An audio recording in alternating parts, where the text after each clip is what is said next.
ಇಂದಿನ ವಿಶೇಷ ಶ್ರೀಮದ್ ಭಾಗವತದ ಬಗ್ಗೆ ಅದರ ವಿವಿಧ ವಿಶಿಷ್ಟತೆಗಳ ಬಗ್ಗೆ ತಿಳಿಸ್ತಾ ಪೂಜ್ಯ ಸ್ವಾಮೀಜಿಯವರು ಭಾಗವತ ಭಕ್ತಿ ಪ್ರಧಾನ ಗ್ರಂಥ ಹೌದು.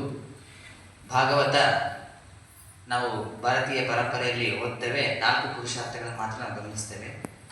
ಭಾಗವತ ಭಕ್ತಿ ಎನ್ನುವಂತಹ ಪಂಚಮ ಪುರುಷಾರ್ಥವನ್ನು ತಿಳಿಸುತ್ತೆ ಅಂತ ಹೇಳ್ತಾ ಭಾಗವತವನ್ನ ದರ್ಶನ ಶಾಸ್ತ್ರ ಅಂತ ಸಹ ಪೂಜ್ಯ ಸ್ವಾಮೀಜಿಗಳು ಉಲ್ಲೇಖ ಮಾಡಿ ಮಾತಾಡಿದರು.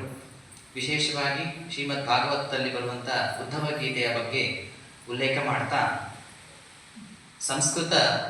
ಸಂಸ್ಕೃತದ ಅವಶ್ಯಕತೆ ಏನು ಇನ್ನು ಶಿಕ್ಷಣ ಪದ್ಧತಿಯಲ್ಲಿ ಅಂತ ಉಲ್ಲೇಖ ಮಾಡಿ ಸ್ವಾಮೀಜಿಯವರು ಮಾತಾಡಿದ್ದಾರೆ.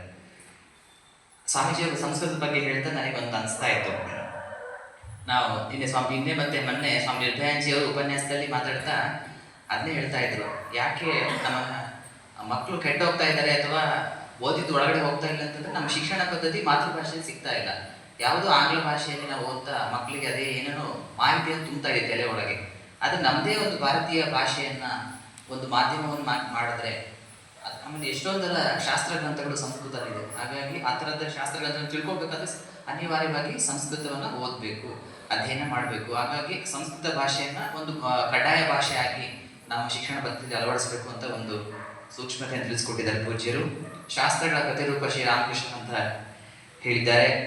ಭಗೀರಥನ ಕಥೆಯನ್ನು ಸಹ ಹೇಳಿದ್ರು. ಮತ್ತೆ ಪರೀಕ್ಷಿತ್ ಮಹಾರಾಜನ ಜೀವನದ ಕೆಲವು ಘಟನೆಗಳನ್ನು ಉಲ್ಲೇಖ ಮಾಡಿದ್ರು. ಕೊನೆಯಲ್ಲಿ ಶ್ರೀ ರಮಣ ಮಹರ್ಷಿಗಳ ಜೀವನದ ಕೆಲವು ಘಟನೆಗಳನ್ನು ಉಲ್ಲೇಖ ಮಾಡಿ ಮತ್ತೆ ಇವತ್ತು ವಿಶೇಷವಾಗಿ ಆಷಾಢ ಏಕಾದಶಿ.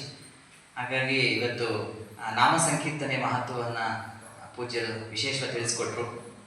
ಅದಕ್ಕೆ ಶ್ರೀರಾಮಕೃಷ್ಣ ಹೇಳ್ತಾರೆ, ಅತ್ತಿ ಎಂಬ ಒಂದು ಬೆಟ್ಟ ಹೇಗೆ ಒಂದು ಬೆಂಕಿ ಕಡ್ಡಿ ಬಿದ್ದರೆ ಯಾವ ರೀತಿಯಲ್ಲಿ ಆ ಹತ್ತಿ ಏನು ಆ ಪರ್ವತ ಕ್ಷಣಾರ್ಧದಲ್ಲಿ ನಾಶ ಆಗ್ತದೋ ಹಾಗೆ ನಾವು ಭಗವನ್ನಾಮ ಸಂಕೀರ್ತನೆಯಿಂದ ನಮ್ಮ ಪಾಪ ಎಂಬಂಥ ಪರ್ವತ ಭಸ್ಮ ಆಗುತ್ತೆ ಅಂತ ಶ್ರೀರಾಮಕೃಷ್ಣರು ಆ ನಾಮ ಸಂಕೀರ್ತನೆ ಮಹತ್ವದ ಬಗ್ಗೆ ಹೇಳ್ತಾರೆ. ಹಾಗಾಗಿ ಹೆಚ್ಚು ನಾವು ನಾಮ ಸಂಕೀರ್ತನೆ ಮಾಡೋಣ, ಜಪ ಮಾಡೋಣ, ಧ್ಯಾನ ಮಾಡೋಣ, ಆಶ್ರಮ ಸಂಪರ್ಕ ಇಟ್ಕೊಳ್ಳೋಣ, ಸಾಧು ಸಂಘವನ್ನು ಮಾಡೋಣ. ಮತ್ತೆ ಕೊನೆಯಲ್ಲಿ ಹೇಳ್ತಾ ಪೂಜ್ಯ ಸ್ವಾಮೀಜಿಯವರು ಹೇಳಿದ್ರು, ಭಾಗವತದ ಶ್ರವಣದಿಂದ ನಾವು ಮುಕ್ತಿಯನ್ನು ಪಡಿಬಹುದು ಅಂತ. ಯಾಕಂದ್ರೆ ಮನುಷ್ಯ ಜನ್ಮದ ಮುಖ್ಯತಿರಲೇ ಮುಕ್ತಿಯನ್ನು ಪಡಿಬೇಕು, ಜನನ ಮರಣದಿಂದ ಬಿಡುಗಡೆಯನ್ನು ಪಡಿಬೇಕು ಅಂತ ನಮ್ಮೆಲ್ಲರ ಉದ್ದೇಶ. ಹಾಗಾಗಿ ಇವತ್ತೆಲ್ಲ ಎಷ್ಟೊಂದು ಜನ ಯಾಕಂದ್ರೆ ಭಾಗವತ ಶ್ರವಣ ಅಷ್ಟೊಂದು ಇಂಪಾರ್ಟೆಂಟ್ ಕೊಡ್ತೀವಿ ನಾವು ಅಲ್ವಾ.